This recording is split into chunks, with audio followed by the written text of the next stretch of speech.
अस्सलाम वालेकुम। मैं डॉक्टर ख़ाकान जहांगीर अपने यूट्यूब चैनल ख़ाकान जहांगीर जंजुआ से आपसे मुखातिब हूँ। नाज़रीन और सामीन, मेरे पास सेरेब्रल पाल्सी के पेशेंट जो है जिन शहरों में मैं काम कर रहा हूँ जैसे पेशावर, इस्लामाबाद, लाहौर, कराची, बहुत ज़्यादा पेशेंट्स आते हैं सेरेब्रल पाल्सी के। और वो पेशेंट टू पेशेंट रेफरल भी काफ़ी है, क्योंकि जो पेशेंट मेरे जो है रिहेबिलिटेट हो गए और चले गए हैं वापस और अपने माशरे में, अपनी जगह पर, अपने महल्ले में वो चल फिर रहे हैं, तो ज़ाहिर है उससे जो है बाकी पेशेंट्स को पता चलता है और मेरे पास आते हैं। अब इसमें पेरेंट्स का एक कॉमन क्वेश्चन ये होता है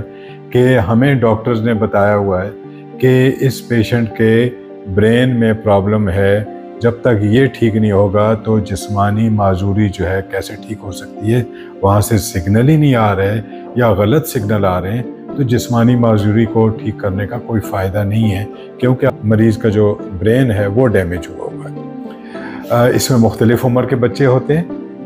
पैदाइश के साल के अंदर अंदर जो है, और उसके बाद जैसे बढ़ते जाते हैं उनकी डिसेबिलिटी में तब्दीलियाँ आती जाती हैं और जिस्मानी माजूरी में जो है या कम होती है या बढ़ती जाती है या नोयत चेंज होती जाती है। अब मैं ये बताना चाहूँगा कि ये जो सेरेब्रल पाल्सी के पेशेंट्स हैं, इनकी दो बड़ी माजूरियाँ हैं। एक जहनी माजूरी, ब्रेन की डिसेबिलिटी, और वहाँ से सिग्नल ठीक नहीं आ रहे, और उसके नतीजे में जिस्मानी माजूरी। अब हमारे जिस्म में हड्डियाँ, जोड़, पट्टे, नसें सब कुछ है,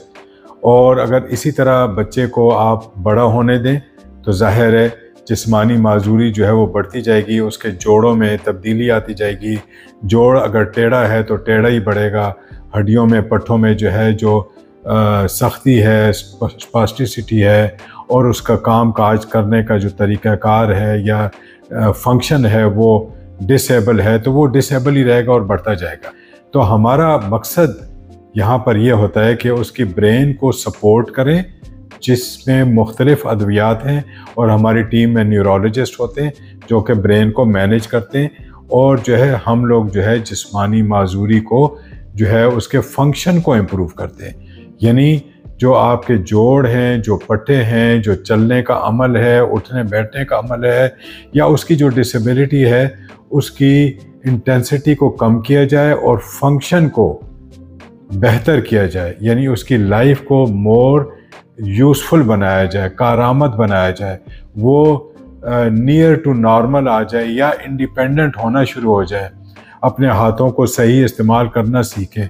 और जो है उठना बैठना चलना जो है उसका बेहतर हो जाए। अब सेरेब्रल पाल्सी के मुख्तलिफ़ किस्में हैं, इसमें सेरेब्रल पाल्सी क्वाड्रिप्लीजिया है, डायप्लीजिया है, ट्राइप्लीजिया है, मोनोप्लीजिया है, हेमीप्लीजिया है, एथिटोटिक सेरेब्रल पाल्सी है जिसमें मरीज़ हिलता जुलता रहता है, उसका बैलेंस ठीक नहीं रहता, और एटोनिक सेरेब्रल पाल्सी है जिसमें मरीज़ जो है बिल्कुल जो है वो बेहाल होता है, कोई उसकी मूवमेंट नहीं होती। तो इन सब को जो है ये सारी जिस्मानी माजूरियाँ हैं, इनको अपने ठीक करने के, मैनेज करने के हमारे पास बहुत सारी मॉडलिटीज़ हैं, ट्रीटमेंट ऑप्शंस हैं। ब्रेन की जो डिसेबिलिटी है उसमें न्यूरोलॉजिस्ट और हम मिलकर काम करते हैं और जो है उसके ब्रेन को मैनेज करते हैं, और जो बच्चा बड़ा हो रहा होता है, ब्रेन डेवलप हो रहा होता है, उसकी डेवलपमेंट में ब्रेन की हेल्प करते हैं। और बहुत सारे ऐसे तरीके और ऐसी अद्वियात हैं, स्टेम सेल थेरेपी है और बाकी अद्वियात हैं जिससे ब्रेन की डेवलपमेंट जो है इम्प्रूव होती है। आप अगर मेरी जो है बिफ़ोर एंड आफ्टर वीडियोज़ में देखेंगे इसी चैनल पे, तो आपको नज़र आएगा कि ये बच्चा जो है ज़हनी तौर पर भी इम्प्रूव हो गया और जिस्मानी तौर पर भी इम्प्रूव हो गया। तो इसलिए जो है मैं ये मिसकॉन्सेप्ट दूर करना चाहूँगा कि अगर ब्रेन से सिग्नल गलत आ रहे हैं तो जिस्मानी माजूरी कैसे ठीक होगी। जिस्मानी माजूरी को ठीक करना भी लाजमी है, वो भी ठीक करना ज़रूरी है, और जो ब्रेन की डिसेबिलिटी है उसको भी कंट्रोल करना, मैनेज करना, और ब्रेन की डेवलपमेंट को मैनेज करना भी ज़रूरी है। सेरेब्रल पाल्सी के पेशेंट जो है वो मेंटली रिटार्डेड भी हो सकते हैं, नॉर्मल जो है उनकी सोच भी हो सकती है, और कॉग्निशन भी नॉर्मल हो सकती है, ऑटिस्टिक भी हो सकते हैं।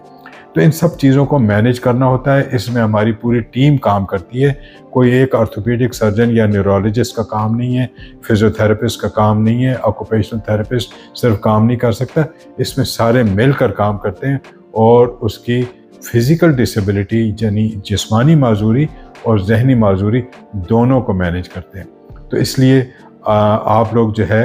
जब भी मुझसे रब्ता करें तो मरीज़ की पूरी इंफॉर्मेशन पास करें, उसकी उम्र, उसकी जो है कोई वीडियो बनाकर भेजें जिसमें उसकी कोहनियाँ और घुटने नज़र आ रहे हों, ताकि हम वीडियो देखें और उसकी हरकत को और उसके जहन को हम समझ सकें कि उसकी किस किस्म की डिसेबिलिटी है और उसके मुताबिक आपकी जो है ट्रीटमेंट हम जो है आपको एडवाइस कर सकें। बहुत बहुत शुक्रिया। अस्सलाम वालेकुम।